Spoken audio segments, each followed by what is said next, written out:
ಎಲ್ರಿಗೂ ನಮಸ್ಕಾರ. ನೀವು ನೋಡ್ತಾ ಇದ್ದೀರಾ ಟಿವಿ ವಿಕ್ರಮ. ರೀಪೋ ಸರ್ಪಿಸುವ ಸ್ಪಾಟ್ಲೈಟ್ ಕಾರ್ಯಕ್ರಮಕ್ಕೆ ಸ್ವಾಗತ. ನಾನು ಮುಮ್ತಾಜ್ ಅಬ್ದುಲ್ ನೆಲ್ಲೆಡ್ಕ.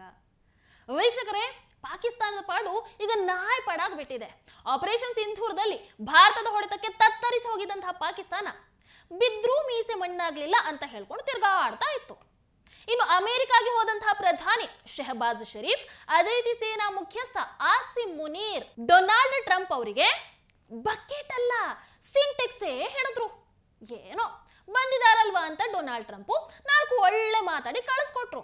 ಹಾಗೆ ಕಳಿಸ್ಕೊಡ್ಲಿಲ್ಲ, ಪಾಕಿಸ್ತಾನದ ಈ ಇಬ್ಬರನ್ನ ರಕ್ಷಣಾ ಸಾಮಗ್ರಿಗಳನ್ನ ಖರೀದಿಸಿ ಅಂತ ಒಪ್ಪಂದವನ್ನ ಮಾಡ್ಕೊಳ್ತಾರೆ. ಮೊದಲೇ ದುಡ್ಡಿಲ್ಲದಂತಹ ಭಿಕಾರಿ ಪಾಕಿಸ್ತಾನ ಒಪ್ಪಂದವನ್ನ ಮಾಡ್ಕೊಂಡು ಬರುತ್ತೆ. ಅಷ್ಟೇ ಅಲ್ಲ, ಶೆಹಬಾಜ್ ಶರೀಫ್ ಒಂಚೂರು ನಾಚಿಕೆ ಮಾನ ಮರ್ಯಾದೆ ಇಲ್ಲದೆ ವೇದಿಕೆಗಳಲ್ಲಿ ಟ್ರಂಪ್ ಅವರ ಬಾಲ ಬಡುಕನ ಹಾಗೆ ವರ್ತಿಸ್ತಾರೆ. ನೋಡಿರ್ಬಹುದು ನೀವು ಪಾಕಿಸ್ತಾನದ ನಾಟಕವನ್ನ ನೋಡಿ ಮೆಲೋನಿ ಅವರಂತೂ ಶಾಕ್ ಆಗಿಬಿಟ್ಟಿದ್ರು. ನೋಡಿ ನೀವು video, ಗಮ್ಮತ್ತಿದೆ. I would say that Pakistan had nominated President Donald Trump for Nobel Peace Prize for his outstanding, extraordinary contributions to first stop war between India and Pakistan and then achieve ceasefire along with his very wonderful team. And today again I would like to nominate this great president for Nobel Peace Prize. Repos Super Offer.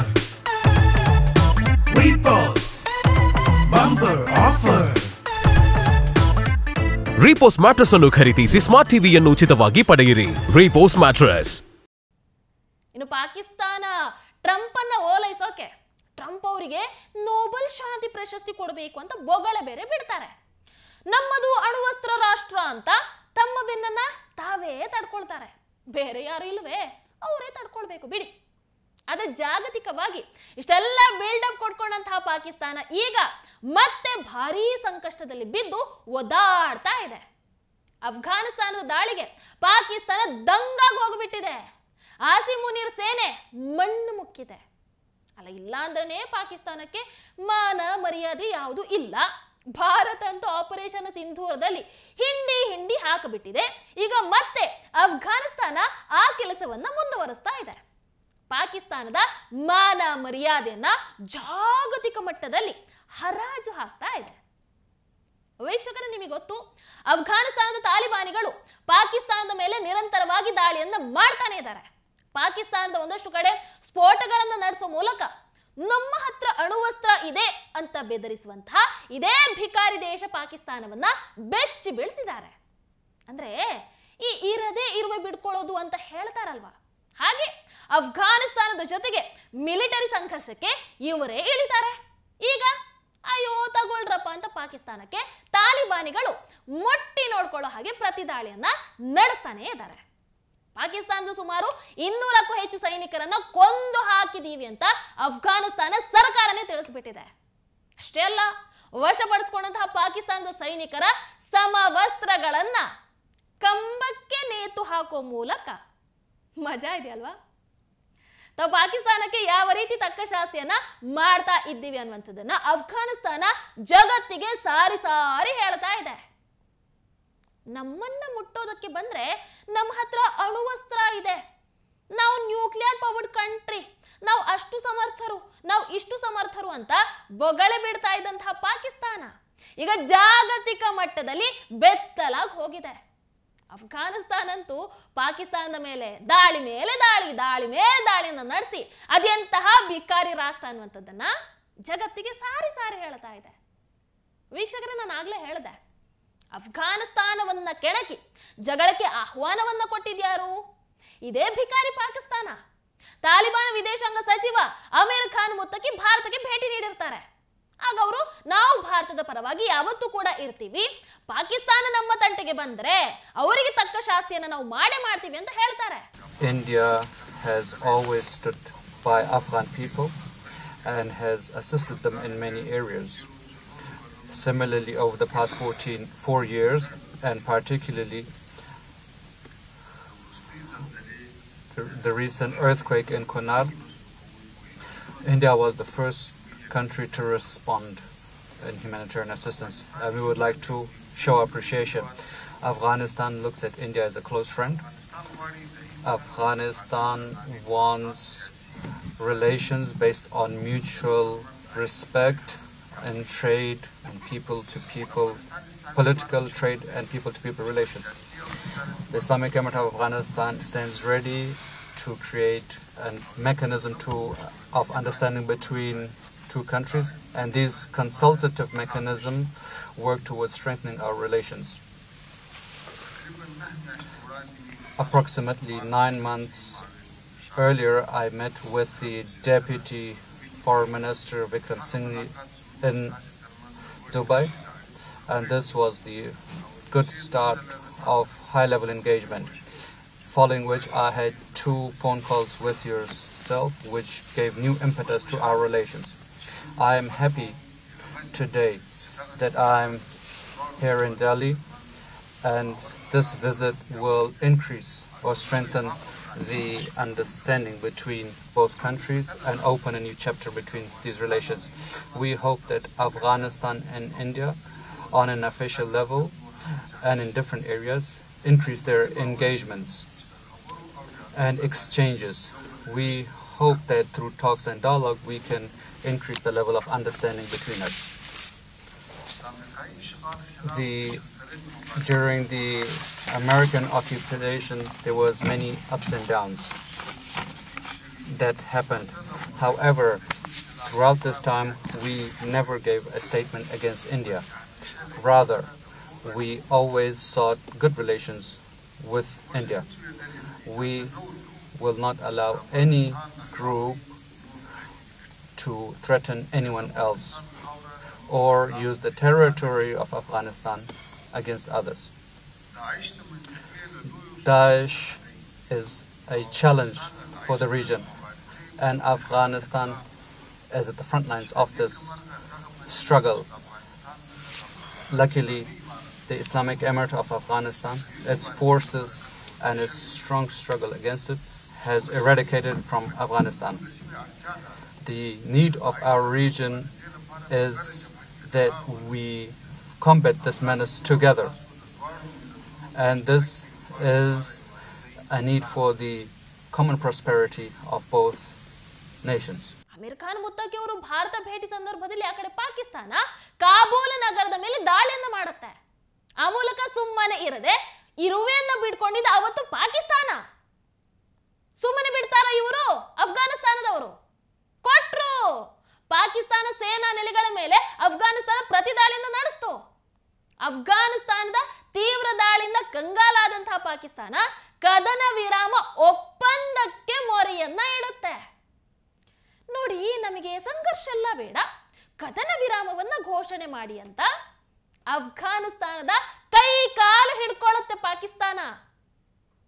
ಇದಾದ ಬಳಿಕ ಪಾಪ ಹೋಗ್ಲಿ ಬಿಡು ಬದುಕೊಳ್ಳಿ ಅಂತ ಅಫ್ಘಾನಿಸ್ತಾನನೇ ಪಾಕಿಸ್ತಾನದ ಜೊತೆಗಿನ ಸಂಘರ್ಷಕ್ಕೆ ಕದನ ವಿರಾಮವನ್ನ ಘೋಷಣೆ ಮಾಡೋದು. ಅಲ್ಲಿಗೆ ಪಾಕಿಸ್ತಾನ ಅದೆಂತಹ ಶೂರತನದ ರಾಷ್ಟ್ರ ಅನ್ನುವಂಥದ್ದು ಮತ್ತೊಮ್ಮೆ ಜಗತ್ತಿನ ಎದುರು ಸಾಬೀತಾಗಿದೆ. ವೀಕ್ಷಕರೇನು ಪಾಕಿಸ್ತಾನದ ಜೊತೆಗೆ ಸಂಘರ್ಷದ ಸಮಯದಲ್ಲಿ ಪಾಕಿಸ್ತಾನ ಸೇನೆಯಿಂದ ವಶಪಡಿಸಿಕೊಂಡಂತಹ ಯುದ್ಧ ಟ್ಯಾಂಕರ್ಗಳ ಜೊತೆಗೆ ತಾಲಿಬಾನ್ ತನ್ನ ಬೀದಿಗಳಲ್ಲಿ ರೇಸ್ ಅನ್ನ ಆಯೋಜನೆ ಮಾಡಿಕೊಂಡಿದೆ. ಈ ಟ್ಯಾಂಕ್ ರೇಸ್ನ ವಿಡಿಯೋಗಳೀಗ ವೈರಲ್ ಕೂಡ ಆಗ್ತಾ ಇದೆ. ಪಾಕಿಸ್ತಾನನೇ ಮೊದಲು ಕದನ ವಿರಾಮ ಒಪ್ಪಂದಕ್ಕೆ ಮನವಿಯನ್ನ ಮಾಡಿದೆ ಅಂತ ತಾಲಿಬಾನ್ ಆಡಳಿತ ಸ್ಪಷ್ಟಪಡಿಸಿ ತನ್ನ ಆ ವಿಜಯದ ಸಂಕೇತವಾಗಿ ಆ ಯುದ್ಧ ಟ್ಯಾಂಕರ್ಗಳ ರೇಸನ್ನ ಈಗ ಆಯೋಜನೆ ಮಾಡಿದೆ. ಇದರ ಬಗ್ಗೆ ತಾಲಿಬಾನ್ ವಕ್ತಾರ ಜಬಿಹುಲ್ಲಾ ಮುಜಾಹಿದ್ ಅವರು ಟ್ವೀಟ್ ಕೂಡ ಮಾಡಿದ್ರು. ಏನು? ಅಫ್ಘಾನ್ ಪಡೆಗಳು ಗಡಿ ಪ್ರದೇಶಗಳಲ್ಲಿ ಪಾಕಿಸ್ತಾನ ಸೇನೆಯ ಗುಂಡಿನ ದಾಳಿಗೆ ಪ್ರತಿ ದಾಳಿಯನ್ನ ನಡೆಸಿದೆ. ಆ ವೇಳೆ ಅಪಾರ ಪ್ರಮಾಣದ ಶಸ್ತ್ರಾಸ್ತ್ರಗಳು, ಯುದ್ಧ ಟ್ಯಾಂಕರ್ಗಳನ್ನ ನಾವು ವಶಪಡಿಸಿಕೊಂಡಿದ್ದೀವಿ. ನಮಗೆ ಅಲ್ಲಾಹನ ಶ್ರೀರಕ್ಷೆ ಇದೆ. ಇದು ಅವರು ಸ್ಪಷ್ಟಪಡಿಸಿರುವಂಥದ್ದು. ಅಂದ್ರೆ ಒಟ್ಟಿನಲ್ಲಿ ಅಫ್ಘಾನಿಸ್ತಾನ ಪಾಕಿಸ್ತಾನದ ವಿರುದ್ಧ ಯುದ್ಧವನ್ನ ಗೆದ್ದು ಬಹಳ ಚೆನ್ನಾಗಿ ಸಂಭ್ರಮಾಚರಣೆಯನ್ನು ಮಾಡ್ತಾ ಇದೆ. ಪಾಪ ಅಫ್ಘಾನಿಸ್ತಾನ ಇಷ್ಟೆಲ್ಲ ಮಾಡ್ತಾ ಇದ್ರು. ಕೈಲಾಗದ ಪಾಕಿಸ್ತಾನ ಮಂಗನ ಹಾಗೆ ತಮ್ಮದೇ ಯುದ್ಧ ಟ್ಯಾಂಕರ್ಗಳನ್ನು ನೋಡಿಕೊಂಡು ನಿಂತ್ಕೊಂಡಿದೆ. ಏನು ಮಾಡೋಕ್ಕಾಗತ್ತೆ ಅಲ್ವಾ? ವೀಕ್ಷಕರೇ, ಪಾಕಿಸ್ತಾನದ ಹಿಸ್ಟ್ರಿಯನ್ನು ನೀವು ತೆಗೆದು ನೋಡಿ. ಅವ್ರ ಜಗತ್ತಿನ ಯಾವುದೇ ರಾಷ್ಟ್ರದ ಜೊತೆಗೆ ಸಂಘರ್ಷಕ್ಕಿಳಿದ್ರು ಕೂಡ ಮೊದಲು ಸೋಲೋದವ್ರೆ, ಆಮೇಲೆ ಎದುರಾಳಿ ದೇಶದ ಕಾಲಿಗೆ ಬಿದ್ದು ಅಯ್ಯೋ ದಮ್ಮಯ್ಯ ಕದನ ವಿರಾಮವನ್ನ ದಯವಿಟ್ಟು ಘೋಷಿಸಿ ಅಂತ ಭಿಕ್ಷೆ ಬೇಡೋದು ಅವರೇ. ಕದನ ವಿರಾಮ ಘೋಷಣೆ ಆದಮೇಲೆ ನೋಡಿದ್ರ ಹೆಂಗೆ ನಾವೇ ಗೆದ್ದಿದ್ದೀವಿ ಅಂತ ಸುಳ್ಳು ಹೇಳ್ಕೊಂಡು ಓಡಾಡ್ತಾರೆ, ಸುಳ್ಳು ಬೊಗಳ್ಕೊಂಡು ಓಡಾಡ್ತಾರೆ. ನೀವೇ ನೋಡಿಬೇಕಾದ್ರೆ 1971 ಭಾರತ ಪಾಕಿಸ್ತಾನ ಯುದ್ಧ ನಡೆಯುತ್ತೆ. ಯುದ್ಧದಲ್ಲಿ ಭಾರತದ ವೀರ ಯೋಧರು ಪಾಕಿಸ್ತಾನವನ್ನ ಬಗ್ಗು ಬಡಿತಾರೆ, ಪಾಕಿಸ್ತಾನ ಸೇನೆಯನ್ನು ಒದ್ದು ಓಡಿಸ್ತಾರೆ. ಹೌದು, ಪಾಕಿಸ್ತಾನ ಕದನ ವಿರಾಮ ಘೋಷಣೆ ಮಾಡಿ ಅಂತ ಭಾರತದ ಕಾಲಿಗೆ ಬೀಳುತ್ತೆ. ಭಾರತವತ್ತು ಕದನ ವಿರಾಮವನ್ನು ಘೋಷಣೆ ಮಾಡುತ್ತೆ. ಇನ್ನು 1999 ಕಾರ್ಗಿಲ್ ಯುದ್ಧದ ಸಂದರ್ಭ, ಅವತ್ತು ಕೂಡ ಪಾಕಿಸ್ತಾನ ಕದನ ವಿರಾಮವನ್ನು ಘೋಷಣೆ ಮಾಡಿ ಅಂತ ಭಾರತಕ್ಕೆ ಮನವಿಯನ್ನು ಮಾಡುತ್ತೆ. ಭಾರತ ಪಾಕ್ ಸೈನಿಕರನ್ನ ಅಟ್ಟಾಡಿಸ್ಕೊಂಡು ಹೊಡೆದು ವಿಜಯೋತ್ಸವವನ್ನ ಆಚರಣೆ ಮಾಡುತ್ತೆ. ಇನ್ನು 2022 ಗಡಿಯಲ್ಲಿ ಕದನ ವಿರಾಮ ಘೋಷಣೆ ಮಾಡಬೇಕು ಅಂತ ಇದೇ ಭಿಕಾರಿ ಪಾಕಿಸ್ತಾನ ಭಾರತವನ್ನ ಬೇಡ್ಕೊಳ್ಳುತ್ತೆ.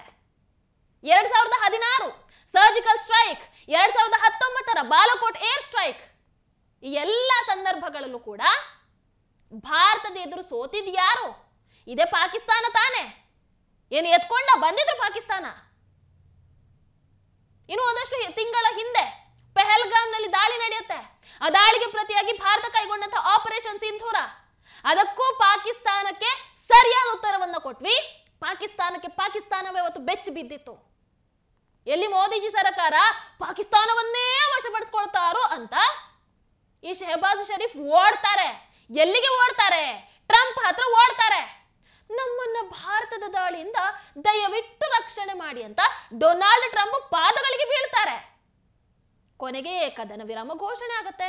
ಅದು ಟ್ರಂಪ್ ಇಂದ ಅಲ್ಲ, ಅದು ಬೇರೆ ವಿಚಾರ. ಆದ್ರೆ ಅಷ್ಟೊತ್ತಿಗಾಗಲೇ ಪಾಕಿಸ್ತಾನಕ್ಕೆ ಯಾವ ರೀತಿ ಪಾಠವನ್ನ ಕಲಿಸಬೇಕು ಆ ರೀತಿ ಪಾಠವನ್ನ ಕಲಿಸಿದಾಗಿತ್ತು ಬಿಡಿ. ಈಗ ಅಫ್ಘಾನಿಸ್ತಾನದ ವಿರುದ್ಧ ಕೂಡ ಕಾಲ್ ಕೇರ್ಕೊಂಡು ಜಗಳಕ್ಕೆ ಹೋಯ್ತು.